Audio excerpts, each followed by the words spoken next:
కళ్యాణ్ ఒక చక్కటి రాజకీయ వ్యూహం పన్నుతాడు. దాంట్లో బొక్కబోర్ల పడిపోతారు వైఎస్ఆర్ కాంగ్రెస్ పార్టీ వాళ్ళు. ఒక వల వేస్తాడు. ఆ వలలో పడిపోతారు. ఇప్పుడు ఆయన నిన్న అదొక రౌడీల పార్టీ, ఆకు రౌడీల పార్టీ అన్నారు. వెంటనే వాడేంటి, వాడి బతుకేంటి, అది ఇదేని తిట్టిపోస్తారు. ఈ తిట్లన్నీ పవన్ అభిమానులకి మండుతుంది. వాళ్ళు రివర్స్లో మాట్లాడతారు. ప్లస్ ఒక శత్రుత్వం పెరుగుతుంది. వాస్తవంగా జనసేనకి వైసీపీకి ఏంటి తగవు? ఇప్పుడన్నా గొడవలు ఉన్నాయి వాళ్ళకి? రాజకీయపరమైన సైద్ధాంతిక పోరాటాలు ఏమైనా ఉన్నాయా వాళ్ళకి? జనసేన వాళ్ళు ఎవరు ఇంతకుముందు ప్రయోజనాలు పొందలేదా జగన్ ఉన్నప్పుడు? లేదా జనసేన అభిమానులు ఎవరు కూడా జగన్మోహన్ రెడ్డి ఉన్నప్పుడు మాకు ప్రయోజనాలు వద్దని వదిలేశారా? సంక్షేమ పథకాలు అవన్నీ ఇప్పుడు రావట్లేదు అనుకోండి, చాలా వరకు వదిలేశారా? లేదే.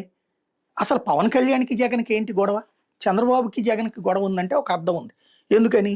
రాజశేఖర రెడ్డి చనిపోయిన తర్వాత జగన్ని జైల్లో పెట్టించడానికి చంద్రబాబు నాయుడు కాంగ్రెస్తో చేతులు గలిపారు.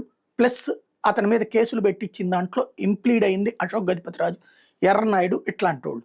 కాబట్టి కావాలని జగన్ రాజకీయ జీవితాన్ని నాశనం చేస్తే తన బిడ్డ రాజకీయ జీవితం సక్సెస్ అవుతుందన్న ఉద్దేశంతో ఆ రోజునే ప్లాన్ చేశారన్నట్టు జగన్ ఉద్దేశం. అదే ఆయన పదే పదే చెప్పుకొచ్చేది. కాంగ్రెస్ మీద కోపం ఆయనది అయిపోయింది, కాంగ్రెస్ నాశనం అయిపోయింది, ఆయన కొట్టాలనుకుని కొట్టేశాడు.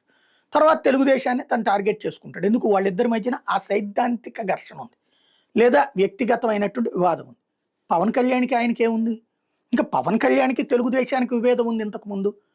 అంతే తప్పించి పవన్ కళ్యాణ్కి జగన్కి ఏం గొడవ ఉంది?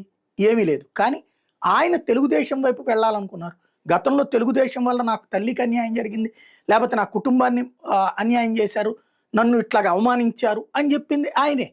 తర్వాత అదే తెలుగుదేశంతో కలిసిన తర్వాత చంద్రబాబు నాయుడు గారి మార్గదర్శనంలో, చంద్రబాబు నాయుడు గారి శిష్యరేఖంలో పనిచేస్తున్నారని ఆయనే చెప్తున్నారు. అదే సందర్భంలో ఆయన్ని గెలిపించడం కోసం, ఎందుకంటే ఆయన మెయిన్ వ్యూహం ఒకటి గ్రహించారు, వైఎస్ఆర్ కాంగ్రెస్ పార్టీ ఓట్లు తను లాక్కు రాలేరు కాబట్టి వైసీపీ ఓట్లను తగ్గించాలి. అదే సందర్భంలో కాపులు ఇంతకుముందు వైసీపీకి వేయడం వల్ల అదనపు ఓట్లు వచ్చాయి. ఆ కాపుల్ని యువతలకు తీసుకురావాలి. అందుకోసం తెలుగుదేశంతో ఆయన జత కట్టారు, కొనసాగుతున్నారు.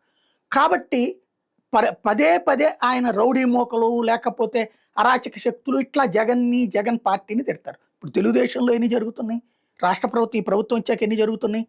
ఇప్పుడు అంతకుముందు మహిళలు అన్నారు, అదన్నారు, ఇదన్నారు, ఇప్పుడు ఏం జరగట్లేదు అత్యాచారాలు.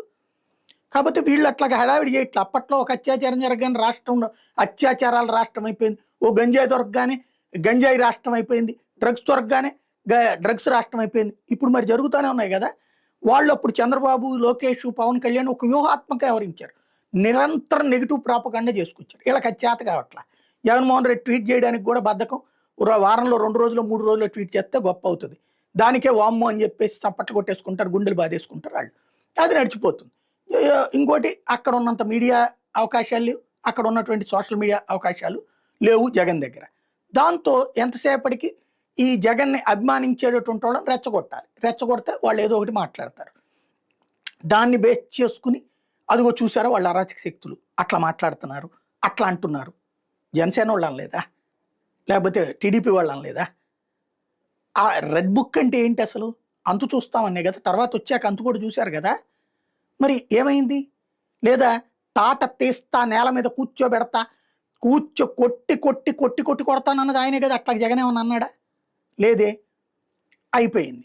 ఇప్పుడు పవన్ కళ్యాణ్ అనగానే పేరు నానినో వీళ్ళు వస్తారు. వీళ్ళ స్టేట్మెంట్లు ఎట్లా ఉండాలా? నువ్వు మాకు ట్రాప్లో లాగుతున్నావా, మేము మీ ట్రాప్లో పడమని చెప్పేటట్టు ఉండాలి. కుర్రాళ్ళని రెచ్చగొడుతున్నావు నువ్వు, మా కుర్రాళ్ళని రెచ్చగొట్టబాక, మా వాళ్ళు బాధ్యత కలిగిన వాళ్ళు అని చెప్పాలి. అలా కాకుండా వీళ్ళు ఏదో సెటారికల్గా మాట్లాడతారు. దాంతో ఏమైపోయింది? ఈ కుర్రోళ్ళు దానికి అనుగుణంగా మాట్లాడతారు. అదుగుదుగుదుగుదు కానీ సోషల్ మీడియాలో కేసులు, లేకపోతే అరెస్టులు. ఓవరాల్గా ఇక్కడ ఏంటి అంటే ఈ ప్రభుత్వపు పాజిటివ్ వేవ్ కష్టం. ఎందుకంటే జగన్ ఇచ్చిన సంక్షేమాల్లో 3 వంతులు తీసేశాక పాజిటివ్ వేవ్ కష్టం. కాబట్టి నెగిటివ్ వేవ్ని ఎదురోళ్ళ మీద సృష్టించడం ద్వారా ఉన్న వేదవల్లో మంచి వేదవని ఎన్నుకుంటే బెటర్ అనేటటువంటి ఫీలింగ్ క్రియేట్ చేయడం. మొన్నటిసారి అదే చేశారు, నెక్స్ట్ అదే చేయబోతున్నారు. ఆ ట్రాప్లో పక్కాగా పడుతుంది వైసీపీ.